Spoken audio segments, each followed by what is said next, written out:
વિદ્યાર્થીઓ માટે અર્થશાસ્ત્ર વિષયમાં ચેપ્ટર નંબર 7 ઇકોનોમિક્સ વિષયનું 7મું ચેપ્ટર ભારતીય અર્થતંત્ર એનો હવે વિડિયો લેક્ચરનો ભાગ 4 બરાબર ફ્રેન્ડ્સ અત્યાર સુધી આ ચેપ્ટરના આપણે 3 વિડિયો લેક્ચરના સેશનનો અભ્યાસ કરી ચૂક્યા છીએ અને લાસ્ટ લેક્ચરમાં આપણે પ્રાચીન ભારત વિશેનો મુદ્દો પૂરો કર્યો હતો.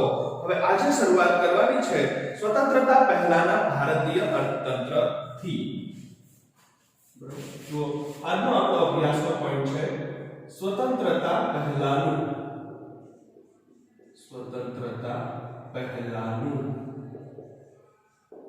ભારતીય અર્થતંત્ર.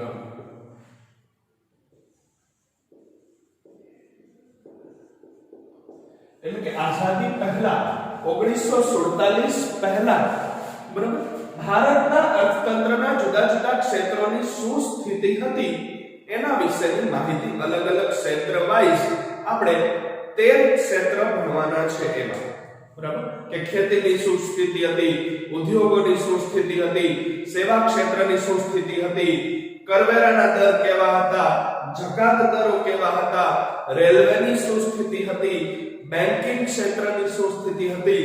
આવા અલગ અલગ 13 ક્ષેત્રો વિશે આપણે વિગતવાર અભ્યાસ કરવાનો છે કે 13 ક્ષેત્રમાં સ્વતંત્રતા પહેલા શું સ્થિતિ હતી. બરાબર રાજાશાહી શાસનકાળ દરમિયાન તો આપણને ખબર છે, ભણી ગયા આપણે કે પ્રાચીન ભારતમાં સોનાનો સૂરજ ઉગતો હતો એવું કહેવાય.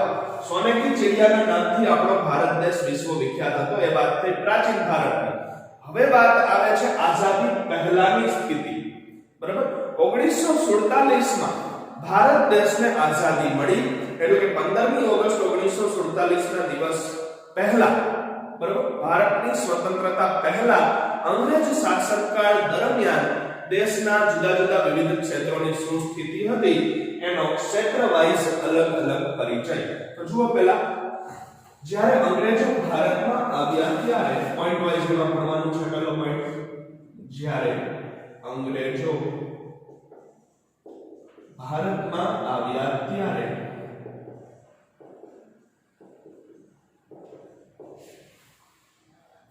ભારતના ખેતી ઉદ્યોગો અને વેપાર જાહોજલાલી ભોગવતા હતા.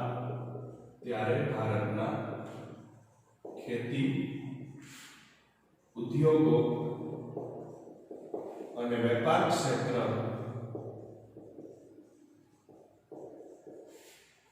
ખૂબ જ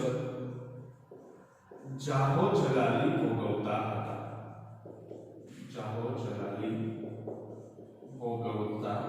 હતા.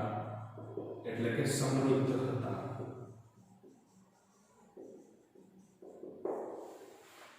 ત્યાર પછી ભારતના સુતરાઉ કાપડ, મલમલ કાપડ, ભારતના બીજો પોઈન્ટ ભારતના સુતરાઉ કાપડ, મલમલ કાપડ, તાંબા પિત્તળના વાસણો,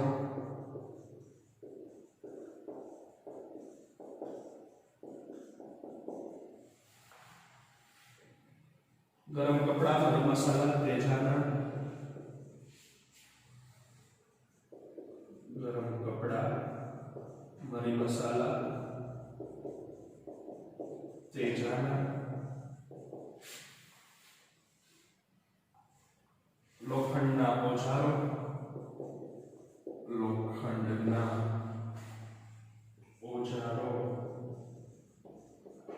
વગેરેની વિશ્વભરમાં માંગ હતી.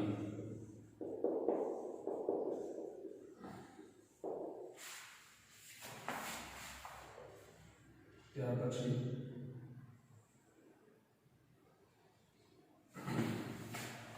ભારતના ગ્રામ્ય વિસ્તારો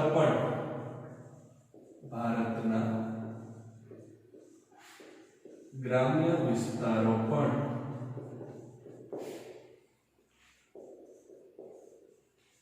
સુખી, સમૃદ્ધ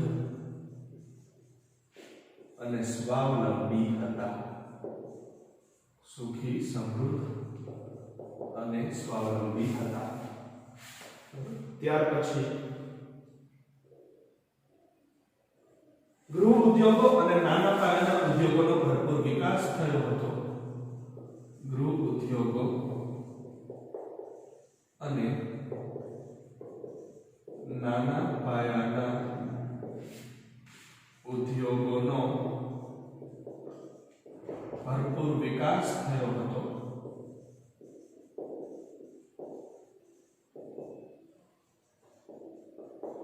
તેમના ઉત્પાદનોની નિકાસ થતી હતી.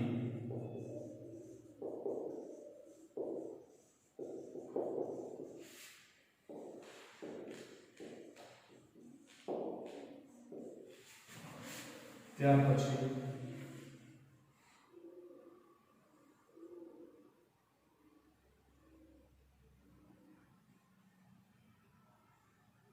ભારતનો આ એક સુવર્ણ કાળ હતો. ભારતનો આ એક સુવર્ણ કાળ હતો અથવા તો સુવર્ણ યુગ હતો.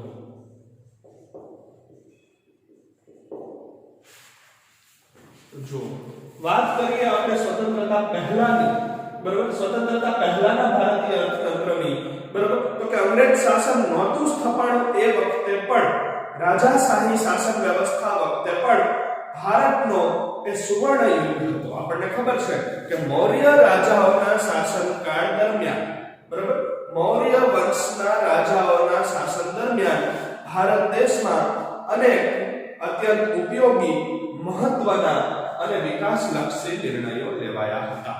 તો જ્યારે ભારતમાં અંગ્રેજો આવ્યા ત્યારે બધી રીતે દેશનો સુવર્ણ યુગ હતો. બરોબર, ખેતી ક્ષેત્રે જોઈએ કે ઉદ્યોગોના ક્ષેત્રે જોઈએ કે વેપાર અને વાણિજ્યના ક્ષેત્રમાં જોઈએ તો તમામ ક્ષેત્રો ખૂબ જ સમૃદ્ધિ ભોગવતા હતા, ખૂબ જ જાહો જલાલી ભોગવતા હતા. બરોબર, અને ભારતમાંથી ઘણી બધી પેદાશોની નિકાસ થતી હતી. ભારતમાંથી ઘણા બધા ઉત્પાદનોને વિશ્વભરમાં મોકલવામાં આવતા હતા કે એનું ઉત્પાદન ભારતમાં થતું, એ બનતા ભારતમાં, બનાવટ ભારતમાં થઈ અને વિશ્વભરમાં એને વેચાણ કરવામાં આવતા હતા. ભારતનું સુતરાઉ કાપડ એટલે કે કોટન, મલમલ કાપડ, રેશમી કાપડ, તાંબા પિત્તળના વાસણો, ઊનના ગરમ કપડા, મરી મસાલા, તેજાના જેવા ખાદ્ય પદાર્થો અને લોખંડના બજારોની વિશ્વભરમાં ભારે માંગ હતી. આ બધી ચીજવસ્તુઓ અને પેદાશો એવી છે કે એ વખતે આઝાદી પહેલા ભારતમાંથી એની નિકાસ થતી હતી. કઈ કઈ ચીજવસ્તુઓ આપણે વિકલ્પોને વાક્યમાં આવી શકે? સુતરાઉ કાપડ, મલમલનું કાપડ, તાંબા અને પિત્તળના વાસણો, ઊનના ગરમ કપડા, મરી મસાલા અને તેજાના જેવા ખાદ્ય પદાર્થો અને લોખંડના શસ્ત્રો કે ઓજારો એની વિશ્વભરમાં ભારે માંગ હતી. અને ભારતમાં આટલી ચીજવસ્તુઓ કે પેદાશોનું ઉત્પાદન થતું અને એને વિશ્વભરના દેશોમાં એનું વેચાણ કરવામાં આવતું હતું એટલે ભારતનું નામ વિશ્વવિખ્યાત હતું. ભારત સમગ્ર વિશ્વમાં પ્રસિદ્ધ હતું. ભારતનું નામ જગવિખ્યાત હતું. એ સમયે વાત કરીએ ભારતના ગ્રામ્ય ક્ષેત્રોની, આઝાદી પહેલાની, બરોબર, ગ્રામીણ વિસ્તારોની, બરોબર, તો તમામે તમામ ગામડાઓ ભારતના એ વખતે પણ ખૂબ જ સુખી, સમૃદ્ધ અને સ્વાવલંબી હતા. અત્યાર જેટલી દારૂણ ગરીબીની પરિસ્થિતિ નહોતી. બરોબર, 1947 પહેલાના ભારતીય અર્થતંત્રની જ્યારે આપણે અત્યારે વાત કરીએ છીએ તો 1947 પહેલા ભારતના ગ્રામીણ વિસ્તારોનો પણ સુવર્ણકાળ જોવા મળતો હતો. તમામ ગામડાઓ પણ ખૂબ જ સુખી, સમૃદ્ધ અને સ્વાવલંબી હતા. આવકની દ્રષ્ટિએ એ ખૂબ જ જાહો જલાલી ભોગવતા હતા અને સ્વાવલંબી હતા. કોઈ બીજા રાજ્ય કે વિસ્તાર કે બીજા ગામડા ઉપર આધાર રાખવો પડતો નહોતો પોતાની જરૂરિયાતોને સંતોષવા માટે. એ સમયે એટલે કે આઝાદી પહેલા ભારતમાં મોટા પ્રમાણમાં ગૃહ ઉદ્યોગો અને નાના પાયાના ઉદ્યોગો વિકાસ પામ્યા હતા. ભરપૂર વિકાસ થયો હતો એમનો અને એમના ઉત્પાદનોની ભારતમાંથી વિદેશોમાં નિકાસ થતી હતી. 1947 ના સમયગાળા પહેલા એટલે કે આઝાદી પહેલા ભારતમાં નાના પાયા અને લઘુ અને ગૃહ ઉદ્યોગો મોટા પ્રમાણમાં વિકાસ પામ્યા હતા અને એમના ઉત્પાદનોની જ ભારતમાંથી વિદેશમાં નિકાસ થઈ હતી. તો આ રીતે જોઈએ તો આઝાદી પહેલા તમામ ક્ષેત્રોમાં અર્થતંત્રની અંદર ભારતનો સુવર્ણ યુગ કે સુવર્ણ કાળ જોવા મળતો હતો. બરાબર, ભારતનો સુવર્ણ કાળ કે સુવર્ણ યુગ એ તમામ ક્ષેત્રોમાં જોવા મળતો હતો અને એનાથી આકર્ષાઈ, એનાથી પ્રભાવિત થઈ અને વિદેશી પ્રજા ભારતમાં વેચાણ કરવા માટે, ભારતમાં વેપાર કરવા માટે એ આવવા લાગી. બરાબર. આ સુખ સમૃદ્ધિ અને જહો જલાલીથી આકર્ષાઈને, બરાબર, એનાથી ખેંચાઈને અંગ્રેજો છે, ફ્રેન્ચો છે, ડચ પ્રજા છે, પોર્ટુગલ દેશના પોર્ટુગીઝો છે, બરાબર, એ લોકો ભારતમાં વેપાર કરવાના અર્થે એ આવ્યા. ભારતના રાજાઓ પાસે સૌથી પ્રથમ એમને વેપારની મંજૂરી માંગી, બરાબર, કે દેશમાં વેપાર કરવો છે. ઈસવીસન 1600 ઈસ્ટ ઇન્ડિયા કંપની, બરાબર, એ વખતે ઈસ્ટ ઇન્ડિયા કંપની પણ ભારતમાં વેપાર કરવાના હેતુસર જ સ્થપાઈ હતી.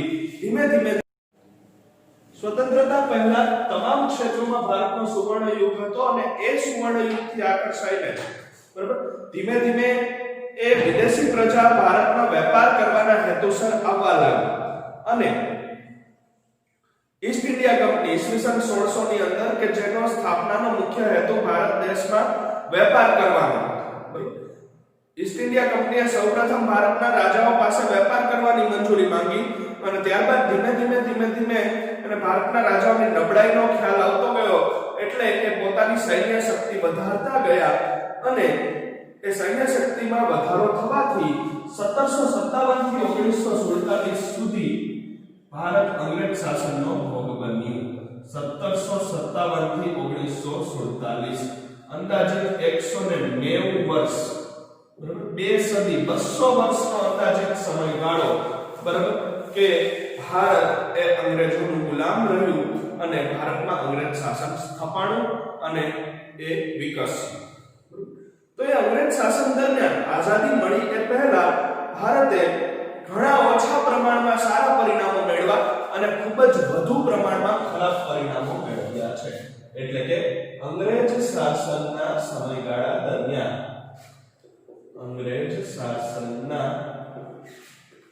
સમયગાળા દરમિયાન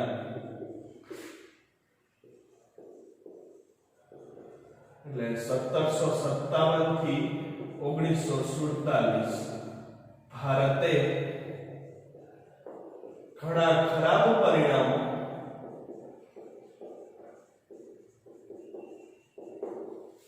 અને ઘણા ઓછા સારા પરિણામો પ્રાપ્ત કર્યા. ઘણા ઓછા સારા પરિણામો પ્રાપ્ત કર્યા. જો આ અંગ્રેજ શાસનનો સમય ભારતની આર્થિક પાયમાલીનો રહ્યો છે. નહિવત પ્રમાણમાં, ઘણા ઓછા પ્રમાણમાં એમાં સારા પરિણામો પ્રાપ્ત થયા અને ઘણા બધા વધારે ભયંકર એ ખરાબ પરિણામો ભારત દેશને પ્રાપ્ત થયા.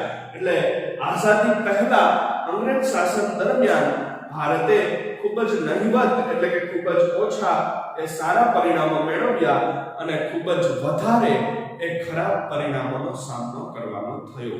હવે ક્ષેત્ર વાઇઝ વાત કરતા જઈએ તો રેલવે, માર્ગ પરિવહન, બેન્કિંગ ક્ષેત્ર અને સામાજિક માળખું, બરાબર, એના વિશે પહેલા જોઈશું. આઝાદી પહેલાના ભારતીય અર્થતંત્રમાં આપણે કુલ ટોટલ 13 અલગ અલગ ક્ષેત્રોનો પરિચય મેળવવાનો છે. બરાબર, એ 13 અલગ અલગ ક્ષેત્રોમાંથી સૌથી પહેલા રેલવે ક્ષેત્ર,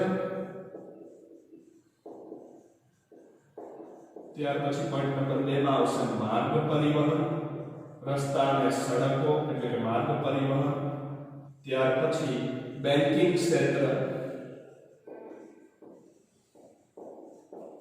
અને પોઈન્ટ નંબર 4 માં આવશે સામાજિક માળખું.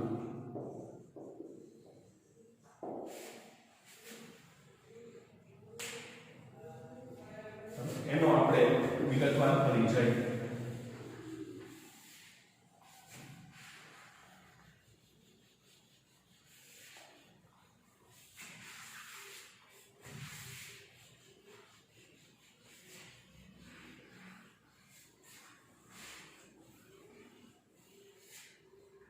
સ્વતંત્રતા પહેલા એટલે કે આઝાદી પહેલા અંગ્રેજ શાસન દરમિયાન ભારતના અર્થતંત્રમાં જુદા જુદા ક્ષેત્રોની શું પરિસ્થિતિ હતી એ સ્વતંત્રતા પહેલાના ભારતીય અર્થતંત્રમાં પહેલો અભ્યાસ કરવાનો છે આપણે રેલવે ક્ષેત્રનો. આપણે હમણાં જ જોયું કે અંગ્રેજ શાસન દરમિયાન ભારતે ઘણા નહીવત પ્રમાણમાં એ સારા પરિણામો મેળવ્યા. એ અંગ્રેજ શાસન દરમિયાન ભારત માટે કંઈ સારું થયું હોય, કંઈ પોઝિટિવ થયું હોય, બરાબર, કંઈ હકારાત્મક પરિવર્તન આવ્યું હોય ભારત દેશમાં અંગ્રેજ શાસન કાળમાં, તો એ છે રેલવે. બરાબર, સૌથી પહેલી વાત આપણે રેલવેની કરીશું તો કે અંગ્રેજ શાસન દરમિયાન ભારતને મળેલ રેલવે એ લાભ આપનારી વ્યવસ્થા બની.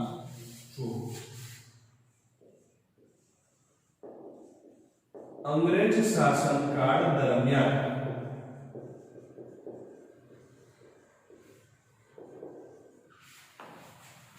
ભારતમાં રેલવેનો પાયો નખાયો.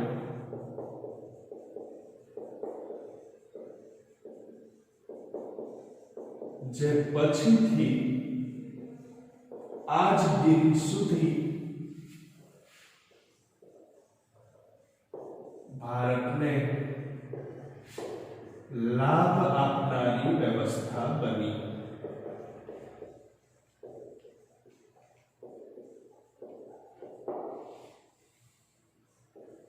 ત્યાર પછી ભારતના વાહન વ્યવહારને ઝડપી અને સુદૃઢ બનાવવા રેલવેએ ખૂબ જ સુંદર ભાગ ભજવ્યો. ભારતના વાહન વ્યવહારને ઝડપી અને સુદૃઢ બનાવવા માટે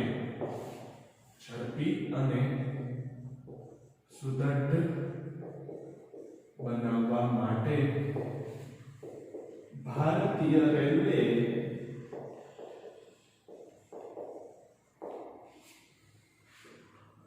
ખૂબ જ સુંદર ભાગ ભજવ્યો.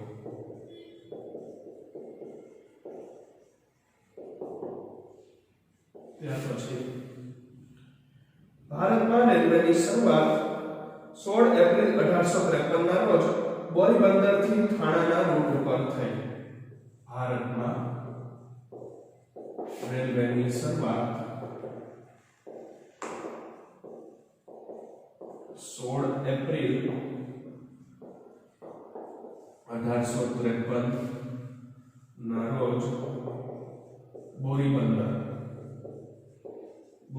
એટલે આજનું મુંબઈ, CST,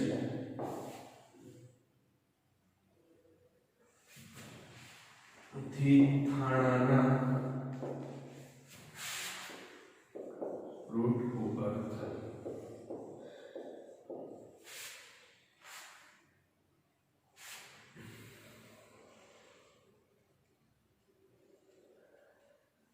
ઓગણીસો 47 સુધીમાં ભારતીય રેલવે 53,000 કિલોમીટરની લંબાઈ ધરાવતી હતી અને 68 લાખ પ્રવાસીઓને લાભ આપનારી ખાનગી સંસ્થા બની હતી. 1947 સુધીમાં ભારતીય રેલવેની લંબાઈ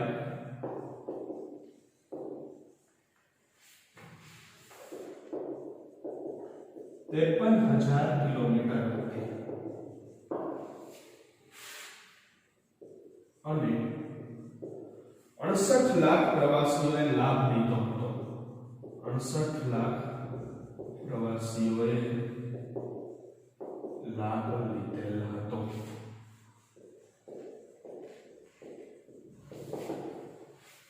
અંગ્રેજોનું ભારતમાં નોંધપાત્ર પ્રદાન કેવું હોય તો એ રેલવેને કહી શકાય છે. આમ તો અંગ્રેજોએ ભારત દેશની આર્થિક અને સામાજિક પાયમાલી જ કરી છે. ભારતના વિકાસમાં અવરોધ જ ઊભા કર્યા છે, પણ અંગ્રેજ શાસન કાળ દરમિયાનનું ભારતનું સારું પાસું એ રેલવે ક્ષેત્ર છે.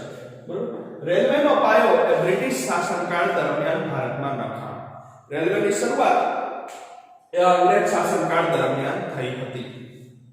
એટલે કે અંગ્રેજ શાસનકાળ દરમિયાન જ, બ્રિટિશ શાસન દરમિયાન જ ભારતીય રેલવેનો પાયો નખાયો હતો અને એ વખતે શરૂ થઈ હતી.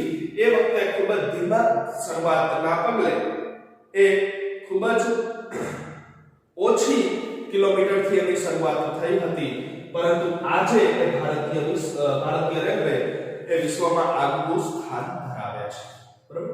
પછીથી આજ દિન સુધી ભારતને લાભ આપનારું ક્ષેત્ર બની રહ્યું છે રેલવે, બરાબર. પાયો નખાણો હતો એનો બ્રિટિશ શાસન દરમિયાન, અંગ્રેજ શાસન દરમિયાન, અને અંગ્રેજ શાસનથી લઈ અને આજ દિન સુધી ભારત માટે ફાયદાકારક, ભારત માટે લાભદાયક વ્યવસ્થા બની છે એ છે રેલવે, બરાબર. અને રેલવે જ દેશના બીજા વાહન વ્યવહારને ઝડપી અને સુદૃઢ બનાવવામાં મહત્વનો ભાગ ભજવ્યો છે, સુંદર ભાગ ભજવ્યો છે, બરાબર. ભારતીય રેલવેએ વાહન વ્યવહારને, એટલે બસ પરિવહન છે,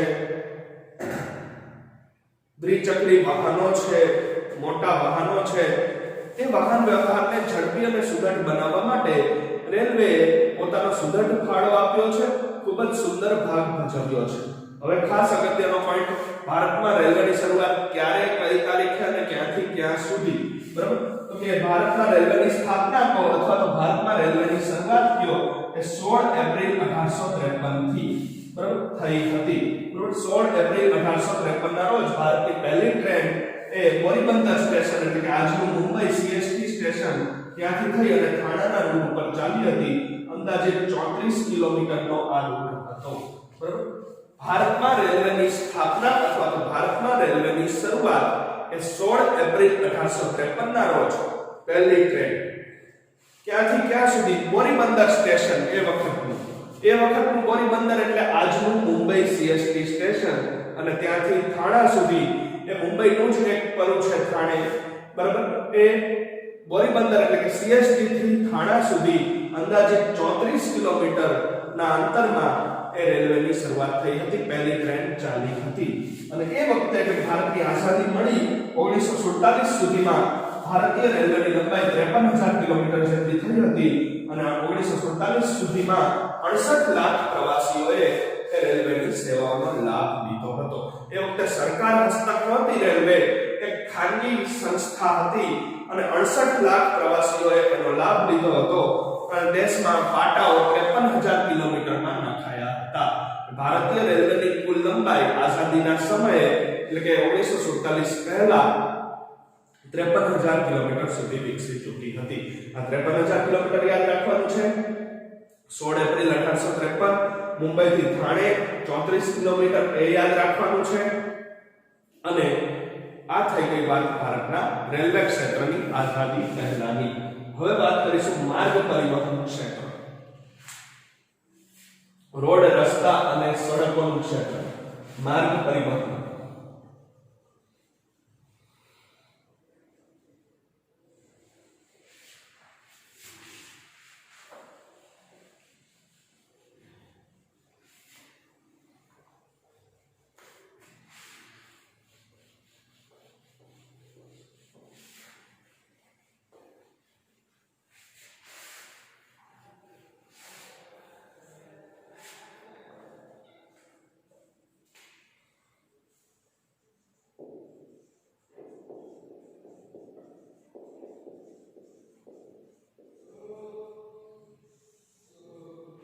માર્ગ પરિવહન એટલે એમાં સમાવિષ્ટ રોડ, રસ્તા, પાકી સડકો. એની સ્વતંત્રતા પહેલા શું પરિસ્થિતિ હતી એ આપણે જોવાનું છે માર્ગ પરિવહન ક્ષેત્રની અંદર. શું એમાં શું કીધું છે? અંગ્રેજોના શાસનકાળ દરમિયાન જ અંગ્રેજોના શાસનકાળ દરમિયાન જ વર્ષ 1855 દેશમાં જાહેર બાંધકામ ખાતાની રચના થઈ.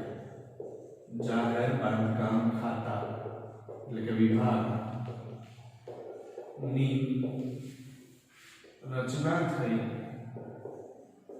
અથવા તો શરૂઆત થઈ. ત્યાર પછી શું કીધું છે?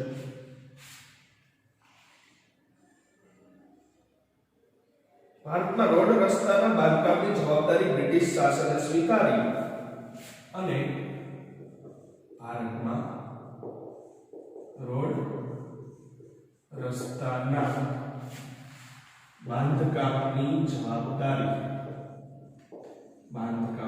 જવાબદારી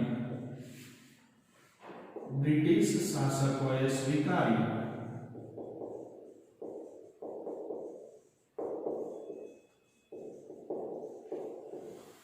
અને 19મી સદીના અંત સુધીમાં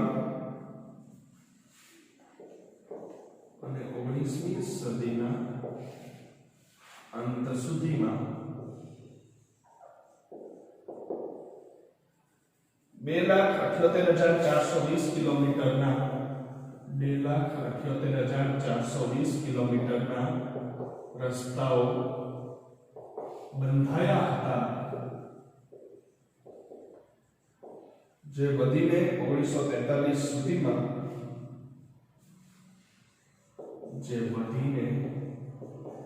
વર્ષ 1943 સુધીમાં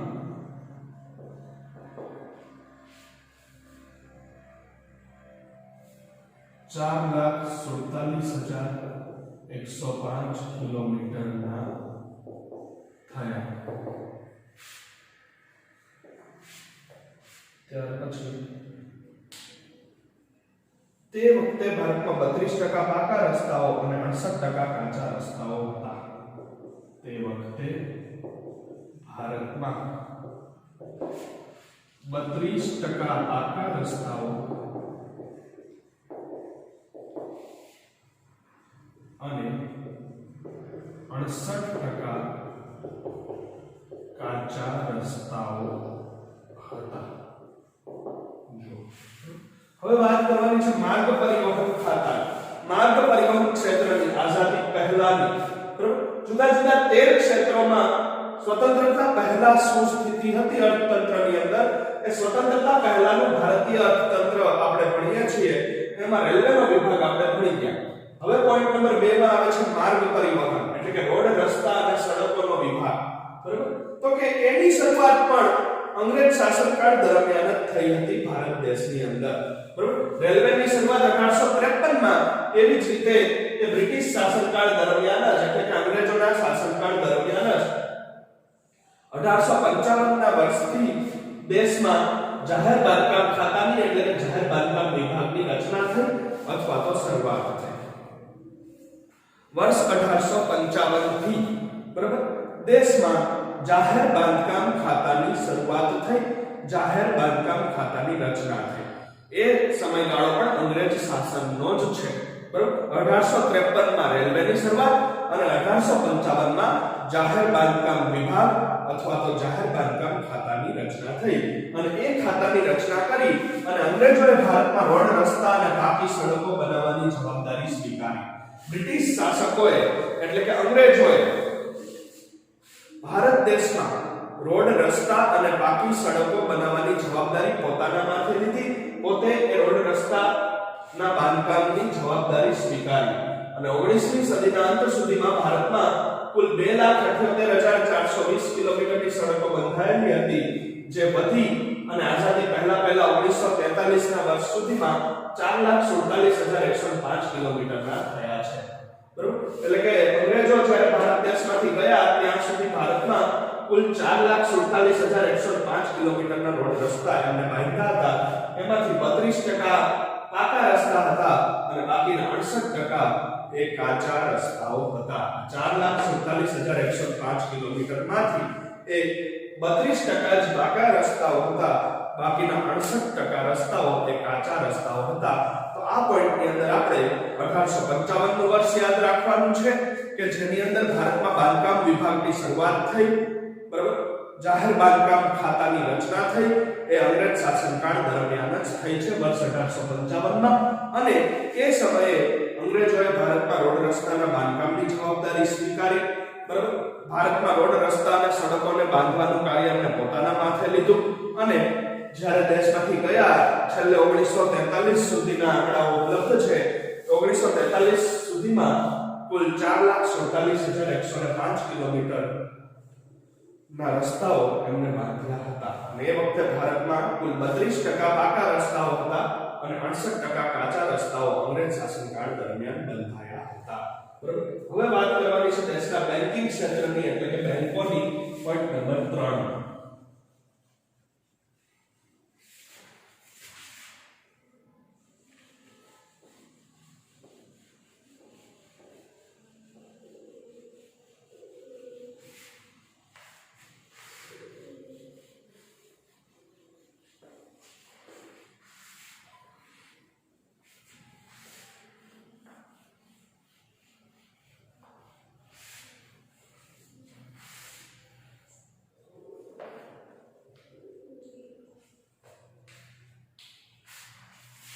પોઈન્ટ નંબર 3 આવશે બેન્કિંગ ક્ષેત્ર અથવા બેંકો. બેન્કિંગ ક્ષેત્ર અથવા બેંકો એની અંદર વર્ષ 1770 માં ખાનગી ક્ષેત્રમાં બેંકોની શરૂઆત થઈ. વર્ષ 1770 માં ખાનગી ક્ષેત્રની બેંકોની શરૂઆત થઈ.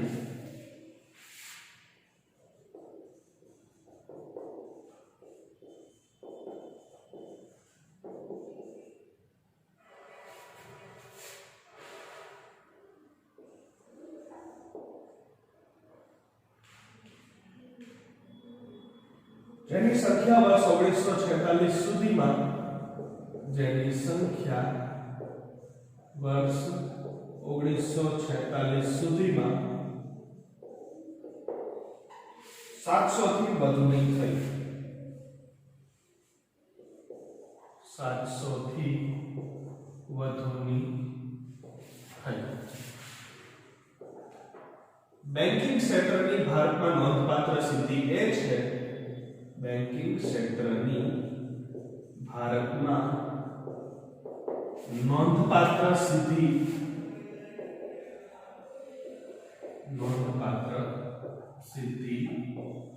એ છે કે 1 એપ્રિલ 1935 ના રોજ ભારતની મધ્યસ્થ બેંક રિઝર્વ બેંક ઓફ ઇન્ડિયાની સ્થાપના થઈ. રિઝર્વ બેંક ઓફ ઇન્ડિયાની સ્થાપના થઈ અને પછીથી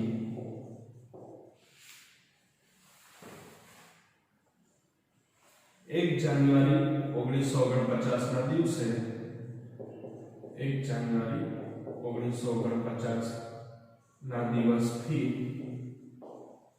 તેનું રાષ્ટ્રીયકરણ થયું. આ વાત થઈ ગઈ બેન્કિંગ ક્ષેત્ર.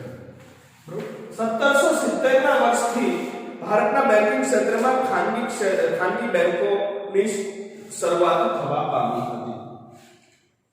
વર્ષ 1770 બરાબર કે 1770 ના વર્ષથી ભારતમાં ખાનગી બેંકોની શરૂઆત થવા પામી હતી, જે 1946 સુધીમાં વધી અને ભારતમાં ખાનગી બેંકોની સંખ્યા એ 700 થી વધુની થઈ ગઈ હતી.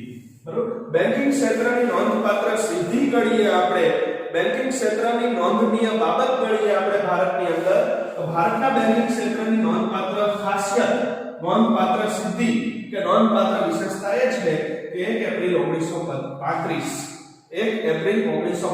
ના રોજ ભારતની મધ્યસ્થ બેંક તરીકે રિઝર્વ બેંક ઓફ ઇન્ડિયા એટલે કે આરબીઆઈ ની સ્થાપના થઈ અને પછીથી 1 જાન્યુઆરી 1949 થી તેનું રાષ્ટ્રીયકરણ થયું. બરાબર. 1 જાન્યુઆરી 1949 થી અને ભારત સરકારે પોતાને હસ્તક લીધી. ભારત સરકારે એનું રાષ્ટ્રીયકરણ કર્યું, પણ એની સ્થાપના થઈ છે રિઝર્વ બેંક ઓફ ઇન્ડિયાની એ 1 એપ્રિલ 1935 ના દિવસે. 1 એપ્રિલ 1935 માં અંગ્રેજ શાસનકાળ દરમિયાન જ ભારતની મધ્યસ્થ બેંક, ભારતની સર્વોચ્ચ bank A RBI reserve bank of ઇન્ડિયાની સ્થાપના થઈ. તો આ મુદ્દામાં આપણે ભારતની મધ્યસ્થ બેંકનું નામ શું છે? એ રિઝર્વ બેંક ઓફ ઇન્ડિયા એટલે કે આરબીઆઈ.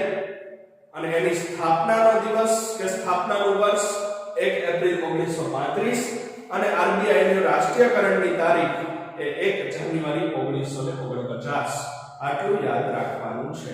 બરાબર? તો સ્વતંત્રતા પહેલા ભારતના બેન્કિંગ ક્ષેત્રમાં આરબીઆઈ સ્થપાઈ ચૂકી હતી એ એની નોંધનીય સિદ્ધિ ગણી શકાય. હવે વાત કરવાની છે આઝાદી પહેલાના ભારતના સામાજિક માળખાની. બરાબર? ભારતની સમાજ વ્યવસ્થા કેવી હતી આઝાદી પહેલા અને 1947 સુધી એ પોઈન્ટ નંબર 4 માં સામાજિક માળખું આઝાદી પહેલાનું ભણવાનું છે.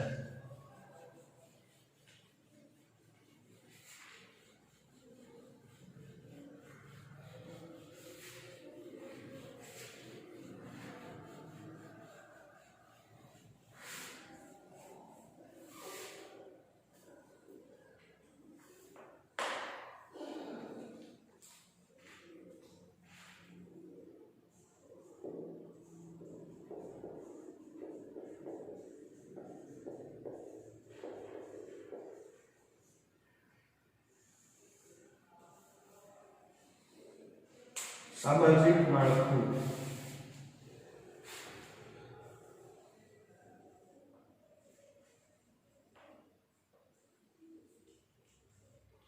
અંગ્રેજ શાસનકાળ દરમિયાન ભારતની સમાજ વ્યવસ્થામાંથી અંગ્રેજ શાસનકાળ દરમિયાન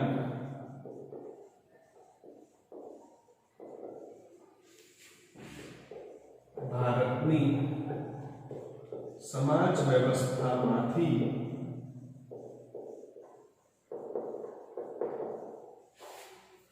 સતી પ્રથા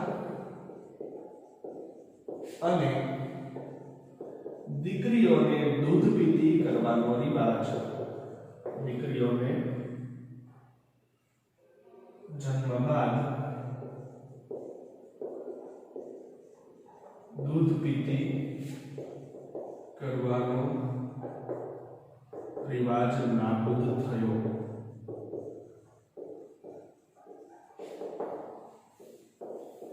આ એક નોંધપાત્ર પ્રગતિ ગણી શકાય.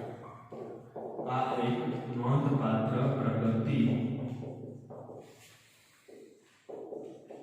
ગણી શકાય. જો ભારતીય સમાજમાં અનેક કુરિવાજો, અનેક દૂષણો ઘર કરી ગયા હતા. સામાજિક, આર્થિક અને ધાર્મિક કારણોસર, અંધવિશ્વાસને લીધે, અંધશ્રદ્ધાને કારણે અને કેટલીક રૂઢિચુસ્ત જૂની પુરાણી ધાર્મિક માન્યતાઓને લીધે ભારતના લોકોમાં, ભારતીય સમાજમાં અનેક કુરિવાજો, ખોટા રિવાજો અને દૂષણો ઘર કરી ગયા હતા. એમાંથી એક છે દીકરીઓને દૂધ પીતી કરવાનો રિવાજ. કોઈ પણ ઘરે, કોઈ પણ કુટુંબમાં, કોઈ પણ દંપતીને ત્યાં સંતાન તરીકે દીકરીઓનો જન્મ થાય તો એને જન્મ બાદ તરત જ દૂધ પીતી કરી દેવામાં આવતી, એટલે કે એને મારી નાખવામાં આવતી હતી. એ વખતે મોટામાં મોટું દૂષણ હતું આઝાદી પહેલા. બરાબર? પુત્ર જન્મને જ વિશેષ મહત્વ અપાતું. દીકરીઓના જન્મને લક્ષમાં લેવામાં આવતા નહોતા અને કોઈ પણ કુટુંબમાં જ્યારે દીકરીઓનો જન્મ થાય, જન્મ બાદ થોડા ક્ષણોમાં તરત જ એ દીકરીને મારી નાખવામાં આવતી હતી. આ કુરિવાજ હતો એ અંગ્રેજ શાસનકાળ દરમિયાન નાબૂદ થયો. અને બીજો એક કુરિવાજ હતો એ છે સતી પ્રથા.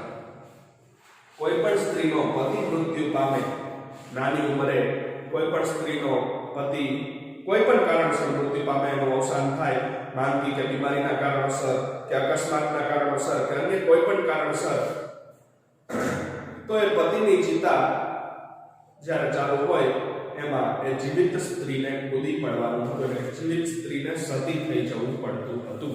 પોતાના પતિની પાછળ એ વિધવા સ્ત્રીએ પોતાના પ્રાણ ત્યાગવા પડતા હતા. આ સતી પ્રથા પણ ભારતમાં અમલમાં હતી એ વખતે. એ અંગ્રેજ શાસન દરમિયાન નાબૂદ થઈ. ભારતીય સમાજમાંથી, ભારતીય સમાજ વ્યવસ્થામાંથી એ અંગ્રેજ શાસનકાળ દરમિયાન, બ્રિટિશ શાસનકાળ દરમિયાન સતી પ્રથા અને દીકરીઓને દૂધ પીતી કરવાનો રિવાજ બંધ થયો, એ નાબૂદ થયો. એને એક નોંધપાત્ર પ્રગતિ ગણી શકાય છે, નોંધપાત્ર સિદ્ધિ ગણી શકાય છે અંગ્રેજ શાસનકાળ દરમિયાનની.